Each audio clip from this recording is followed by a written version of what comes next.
ভুলে অথবা ইচ্ছায় স্ত্রীর দুধ পান করে ফেললে কি স্ত্রী তালাক হয়ে যাবে? সালাতের সময় হয়ে গেলে আজান শুরুর আগেই কি নামাজ আদায় করা যাবে? ভাত খাওয়ার সময় কি বাম হাতে গ্লাস ধরে পানি খাওয়া যাবে? নামাজের মধ্যে এক সূরা যদি দুইবার পড়ি তাহলে কি আমার নামাজ হবে? জুমার নামাজ পড়া সম্ভব না হলে কি আমি জোহরের নামাজ পড়তে পারবো? সবসময় কি মাথায় কাপড় দিতে হবে? নামাজরত অবস্থায় সিজদা যাওয়ার আগ মুহূর্তে সিজদার স্থানে ধুলা বালি ফু দিয়ে পরিষ্কার করা যাবে কি না? ওযু করার সময় আজান উত্তর দেওয়া যায় কি? বিবাহের সময় ছেলেরা কি হাতে মেহেদি আঙ্গুলে স্বর্ণ দিতে পারবে? গর্ভাবস্থায় সহবাস করা সম্পর্কে ইসলামে কোনো বিধিনিষেধ আছে কি না? কোনো ঘরে প্রাণীর ছবি থাকলে নামাজ হয় না, বিকল্প ব্যবস্থা না থাকলে কি করব? বাচ্চা হওয়ার আগেই তার নাম ঠিক করে রাখা যাবে কিনা? আমি মানত করেছিলাম সুস্থ হলে 500 টাকা দান করব, কিন্তু মনে নেই এতিমকে না মাদ্রাসা, এখন কি করব? কাফনের কাপড় নাকি দরদাম করে কেনা যায় না, কতটা শরীয়তসম্মত? আমি একজন গৃহিণী, প্রতিদিন সংসারের অনেক কাজ করা হয়, এই কাজ করে কিভাবে সওয়াব অর্জন করতে পারবো? মানে সংসারের কাজকে কিভাবে ইবাদতে রূপান্তরিত করতে পারি? বিলম্ব না করে চলুন আমরা আপনাদের প্রশ্ন উত্তর দেওয়ার পালায়। শরীফুল ইসলাম, আপনি আমাদের ইউটিউব চ্যানেলে প্রশ্ন করেছেন, কাফনের কাপড় নাকি দরদাম করে কেনা যায় না, কতটা শরীয়তসম্মত? এই মাসালা হয়তো কোনো কাফনের কাপড়ের ব্যবসায়ী তার সুবিধার জন্য আবিষ্কার করছে কিনা, আল্লাহ আলাম। কারণ হলো এই ধরনের মাসআলা থাকলে তো কাফনের কাপড়ের বিক্রেতা যারা তারা লাল হয়ে যাবে, যে কোনো দাম চাইবে, আপনি দরদাম করতে পারবেন না। মূলত এরকম কোনো কথা কোনো দেশে বলা হয়নি। অন্য 10টি জিনিসের মতো কাফনের কাপড়ও আপনি দরদাম করে কিনতে পারবেন, কোনো অসুবিধা নেই। এস এম রেজওয়ানুল খান, আপনি লিখেছেন, উভয় পক্ষের বাবা মা বেঁচে না থাকলে বিবাহের নিয়ম তরিকা কি হবে? অভিভাবক হিসাবে বড় ভাই আছেন, বড় ভাই না থাকলে চাচা আছেন, পরবর্তী যে স্টেপের অভিভাবক আছেন সে সমস্ত অভিভাবকদের মাধ্যমে বিবাহের অ্যারেঞ্জ করবেন। এরপরে সুমাইয়া আক্তার সুমা, আপনি লিখেছেন, কোনো ঘরে প্রাণীর ছবি থাকলে নামাজ হয় না, বিকল্প ব্যবস্থা না থাকলে কি করব? যদি বিকল্প ব্যবস্থা না থাকে তাহলে সেক্ষেত্রে ওই প্রাণীর ছবিকে ডেকে নামাজ পড়বেন। আর নামাজ হয় না বিষয়টা সেরকম না, ওই জায়গায় নামাজ পড়লে মাকরুহ হবে। বিশেষ করে যদি আপনার সলাতে সিজদার জায়গায় থাকে, সামনে থাকে, তাহলে সেক্ষেত্রে সেটা তো দৃশ্যত তাকে সিজদা করছেন এরকম আপনার মনেও আসতে পারে, বা দেখলে সেরকম দেখা যেতে পারে। এই জন্য এটা সরিয়ে নেবেন বা উপর করে রাখবেন। এভাবে বিভিন্নভাবে আপনি চেষ্টা করবেন। তাতেও যদি কোনো এরকমও যদি কোনো উপায় না থাকে তাহলে আপনি ওখানে সালাত আদায় করে নামাজ হবে না, বিষয়টা সেরকম না, মাকরুহ হবে, অপছন্দনীয় হবে। এরপর এমডি মাহমুদ হাসান, আপনি লিখেছেন, নামাজরত অবস্থায় সিজদা যাওয়ার আগ মুহূর্তে সিজদার স্থানে ধুলা বালি ফু দিয়ে পরিষ্কার করা যাবে কি না? একান্ত প্রয়োজন না হলে এটি করবেন না, এবং এটি করতে গিয়ে অনেক সময় আমলে কাসির হয়ে যায়, অর্থাৎ আপনি এত বেশি ফু দিচ্ছেন। অনেককে দেখা যায় যে সিজদা যেতে গিয়ে এত বেশি ফুটা দিচ্ছেন আশেপাশে, তিনি আমলে কাসির করে ফেলছেন, অর্থাৎ তাকে একজন দর্শক দেখে নামাজে আসেন নাকি এমনিতে তিনি জায়গা পরিষ্কার করছেন, এটা নিয়ে সন্দেহের মধ্যে পড়ে যায়। এত বেশি যদি তার নামাজের অবস্থা থেকে, হাইয়াত থেকে তিনি সরে যান, তাহলে সেক্ষেত্রে তার নামাজ কিন্তু বিশুদ্ধ হবে না এবং নামাজ নষ্ট হয়ে যাবে। আর যদি এত বেশি মানে তিনি নড়াচড়া না করেন, বরং খুব আলতোভাবে ফু দিয়ে জায়গা পরিবর্তন করেন, পরিষ্কার করেন, তাহলে সেটা জায়েজ হবে। যদি এত ধুলাবালি হয় যে নিঃশ্বাসের সাথে তার নাকে ঢুকবে, তিনি ক্ষতিগ্রস্ত হবেন, অসুস্থ হবেন, এরকম আশঙ্কা থাকে, তাহলে এটি করা যেতে পারে। হাত দিয়ে একটু সরা দিলেন বা আপনি নাক দিয়ে ফু দিলেন, এটি জায়েজ আছে। কিন্তু একান্ত যদি জরুরি না হয় তাহলে শুধুমাত্র সূচিবায়ের কারণে বা অতি শৌখিনতার কারণে এমনটি করা সালাতের যে সৌন্দর্য সেটাকে নষ্ট করে দেয়। আয়েশা সিদ্দিকা রিনি আইডি থেকে লিখেছেন, আমি মানত করেছিলাম সুস্থ হলে 500 টাকা দান করব, কিন্তু মনে নেই এতিমকে না মাদ্রাসা, এখন কি করব? আপনি যে কোনো দানের খাতে আপনি দান করলে আদায় হয়ে যাবে ইনশাআল্লাহ বিদিনিল্লাহ। সিরাজুল ইসলাম আইডি থেকে আপনি লিখেছেন, বাচ্চা হওয়ার আগেই তার নাম ঠিক করে রাখা যাবে কিনা? যাবে, কোনো অসুবিধা নেই। বাচ্চা হওয়ার আগে থেকে, ছেলে হোক মেয়ে হোক, ছেলে হওয়ার সমাবেশী হিসাবে ছেলের নাম, অথবা ছেলে মেয়ে দুইটা রেখে দিলেন, আগে থেকে ঠিক করে রাখলেন, কোনো অসুবিধা নেই। হাই ব্যাখ্যাত, আপনি ইউটিউব থেকে লিখেছেন, আমি একজন গৃহিণী, প্রতিদিন সংসারের অনেক কাজ করা হয়, এই কাজ করে কিভাবে সওয়াব অর্জন করতে পারবো? মানে সংসারের কাজকে কিভাবে ইবাদতে রূপান্তরিত করতে পারি? দেখুন, একজন গৃহিণী তার সাংসারিক কাজকে ইবাদতে রূপান্তর করবার জন্য তার প্রথম কাজ হলো প্রত্যেকের হক যথাযথভাবে আদায় করা, সন্তানকে সঠিকভাবে লালন পালন করা, আল্লাহর সঙ্গে পরিচিত করানো, আল্লাহর নির্দেশে পরিচালনা করা, তাদেরকে সালাতে শিক্ষা দেওয়া, ইসলামী ভাবধারা শিক্ষা দেওয়া, স্বামীকে তার হকগুলো আদায় করা। নবী সাল্লাল্লাহু আলাইহি ওয়াসাল্লাম বলেছেন, ওই মহিলা সবচেয়ে ভালো, শ্রেষ্ঠ, উত্তম, যাকে দেখে তার স্বামী সন্তুষ্ট থাকেন, দেখলে তার ভালো লাগে। এভাবে তিনি চলাফেরা করেন। অনেক হাদিসে আসছে, নবী সাল্লাল্লাহু আলাইহি ওয়াসাল্লাম বলেছেন, ইযা সাল্লাতিল মারআতু খামসাহা ওয়া সামাত শাহরাহা ওয়া আতাআত বা'লাহা ওয়া হাফিজাত ফারজাহা, যে মহিলা 5 ওয়াক্ত সালাত আদায় করেন এবং সিয়াম পালন করেন, তার স্বামীর আনুগত্য করেন, লজ্জাস্থান হেফাজত করেন, সে জান্নাতের যে কোনো দরজা দিয়ে প্রবেশ করতে পারবে। তো এই কাজগুলো করার পাশাপাশি আপনি আপনার যখন গৃহস্থলী কাজ করবেন তখন আপনি আল্লাহর জিকির করলেন, সব কাজ বিসমিল্লাহ বলে করলেন, এবং নিজের আমলগুলো সব ঠিকঠাক রাখলেন। অহেতুক অনর্থক কাজ, মোবাইল ইত্যাদি, টেলিভিশন ইত্যাদিতে অহেতুক প্রোগ্রাম ইত্যাদি দেখা বা হারাম জিনিস দেখা থেকে আপনি নিজেকে বিরত রাখলেন, যথাসময় পর্দার মধ্যে থাকলেন, নিজের পবিত্রতা নিজে রক্ষা করার চেষ্টা করেন, ইনশাআল্লাহ বিদিনিল্লাহ এর মাধ্যমে আপনি গৃহিণী হয়েও আল্লাহ তাআলার প্রিয় পাত্র হতে পারেন এবং আপনার গৃহস্থলী কাজগুলোকে এভাবে আপনি পরিণত করতে পারবেন। মোহাম্মদ নাহিদুল ইসলাম আপনি লিখেছেন, অজু করার সময় আজান উত্তর দেওয়া যায় কি? অজু করার ফাঁকে ফাঁকে আপনি যদি পানি অপচয় করা ছাড়া আজানের জবাব দিতে পারেন তো অবশ্যই দিতে পারেন। তবে মোহাম্মদ হাসান আপনি লিখেছেন, গর্ভাবস্থায় সহবাস করা সম্পর্কে ইসলামে কোনো বিধিনিষেধ আছে কি না?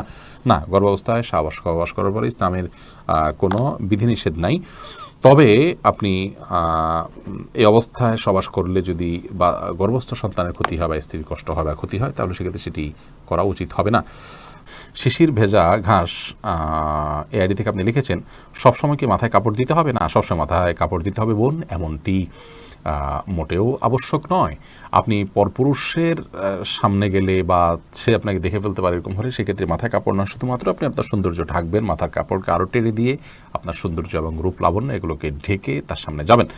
আর এর বাইরে আপনি আপনার বাসায় আপনার বাবা, ভাই, বোন বা আপনার মহিলারা, তারপর আপনার ছেলে, মাহরাম যারা আছেন তাদের সামনে আপনাকে মাথা সবসময় ঢেকে রাখতে হবে কাপড় দিয়ে, এমনটা আবশ্যক নয়। তবে হ্যাঁ, আপনি ফিতনার এই যুগে নিজেকে যথাসম্ভব সেফে রাখার জন্য আপনি অন্য পুরুষদের সামনে, অর্থাৎ বাসার মাহরাম পুরুষদের সামনে, ধরুন শ্বশুর আছেন, আপনার বড় ভাই আছেন, বড় সন্তান, ছেলে সন্তান আছেন, তাদের সামনে মাথায় কাপড় টাপড় দিয়ে থাকতে পারলে ভালো, কিন্তু মাথায় কাপড় দিয়ে রাখতে হবে সব সময়, এটা পর্দার নির্দেশ এরকমটি কিন্তু নয় নিজের পরিবারের সদস্যদের সামনে, অর্থাৎ মাহরামদের সামনে। জয়নাল মুন্সি আপনি লিখেছেন, বিবাহের সময় ছেলেরা কি হাতে মেহেদি, আঙ্গুলে স্বর্ণ দিতে পারবে? মেহেদি এটা নারীদের ভূষণ, নারীরা দিবে, বিশেষ করে হাতে পায়ে, চুলে বা দাড়িতে ছেলেরা দিতে পারে। নবী আলাইহিস সালাম এক নারীর হাত দিয়ে কিছু দিচ্ছিলেন, তো তার হাতে মেহেদি ছিল না। নবী আলাইহিস সালাম বলেছেন যে এটা কি পুরুষের না মহিলার হাত? বলা হলো মহিলার হাত। তখন তিনি বললেন যে মহিলার হাত কেমন যে মেহেদি নেই? তার মানে মহিলারা মেহেদি পড়তেন তখন, তাদের আদা ছিল এটি, কিন্তু পুরুষ সেটি করবে না, অর্থাৎ নারীর সাথে পুরুষ সাদৃশ্য গ্রহণ করা নিষেধ। আর তাছাড়া সাজগোজ এটি মূলত নারীদের জন্য, সাজগোজ বলতে এই জাতীয় অতিরিক্ত যে সাজগোজ আছে সেটি, আর পুরুষও পরিপাটি হয়ে থাকবেন সেটি তো অবশ্যই ভালো। শাহাদাত হোসেন আপনি লিখেছেন, জুমার নামাজ পড়া সম্ভব না হলে কি আমি জোহরের নামাজ পড়তে পারবো? জুমার নামাজ পড়া সম্ভব না হলে, মিস হয়ে গেলে তো অবশ্যই জোহর নামাজ পড়বেন। মোহাম্মদ হাসান আলী কিন্তু কেন মিস হলো? অবহেলার কারণে মিস হলো, সেটি গুনাহের কথা, সামনে থেকে সাবধান হতে হবে। মোহাম্মদ রহমান আপনি লিখেছেন, ভাত খাওয়ার সময় কি বাম হাতে গ্লাস ধরে পানি খাওয়া যাবে? যাবে, বিশেষ করে বাম হাতে পানি নিয়ে ডান হাতে ঠেক দিয়ে অনেকে খান, অর্থাৎ দুই হাত দিয়েই খেলেন আর কি, এটা জায়েজ আছে, কিন্তু উত্তম হলো আপনি সরাসরি ডান হাত দিয়ে পান করা। কারণ নবী করিম সাল্লাল্লাহু আলাইহি ওয়াসাল্লাম এক কৃতদাসকে বাম হাতে খেতে দেখে বলেছেন, কুল বিয়ামিনিক, তুমি তোমার ডান হাতে খাও, অকুল বিমায়ালিক, এবং তোমার সামনে থেকে খাও। তো বাম হাতে পান করা এটা সুন্নাহর খেলাফ একটি কাজ, এটি করা উচিত নয়।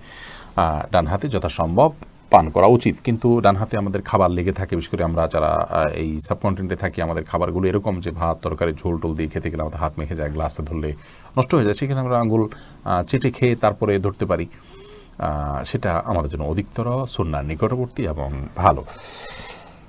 কিন্তু যদি কেউ বাম হাতে খেয়ে ডান হাত দিয়ে ঠেক দেন তাহলে সেটাকেও আপনি আপনার ভুল বলবেন বা গুনাহ হয়েছে এরকম বলার কোনো সুযোগ নেই, সেটাও করা যেতে পারে। অনেক ওলামা ইকরাম সেই পরামর্শ দিয়ে থাকেন। মাহদি হাসান আপনি লিখেছেন, নামাজের মধ্যে এক সূরা যদি দুইবার পড়ি তাহলে কি আমার নামাজ হবে? কোনো অসুবিধা, নামাজ হয়ে যাবে। এক সূরা যে একাধিকবার পড়তে হবে, এক সূরা যে একবার বেশি পড়া যাবে না এমন কোনো বাধ্যবাধকতা নেই। আমরা সূরা তারাবির সালাতে যে পড়ি, এক রাকাতে তো অনেক সূরাও পড়ি, তাই না?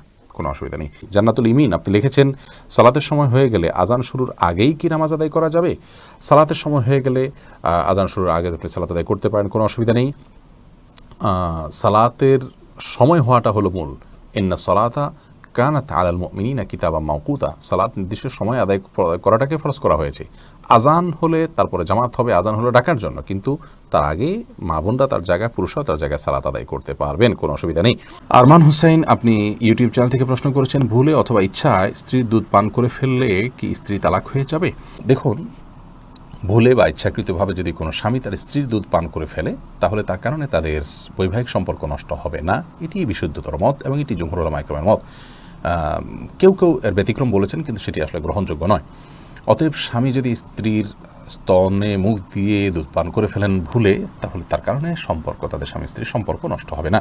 নবী করিম সাল্লাল্লাহু আলাইহি ওয়াসাল্লাম বলেছেন, ফাইন্নামার রাদাআতু মিনাল মাজাআহ, অন্য হাদিসে আসছে লা রাদাআ ইল্লা লা রাদাআ ইল্লা ফি সানাতান, আও কামা ক্বালা আলাইহিস সালাতু ওয়াস সালাম। 2 বছরের বাইরে গেলে যদি দুধ পান করানো হয়, সে দুধ পান করানোর ভিত্তিতে হারাম হওয়ার সম্পর্ক সাব্যস্ত হবে না।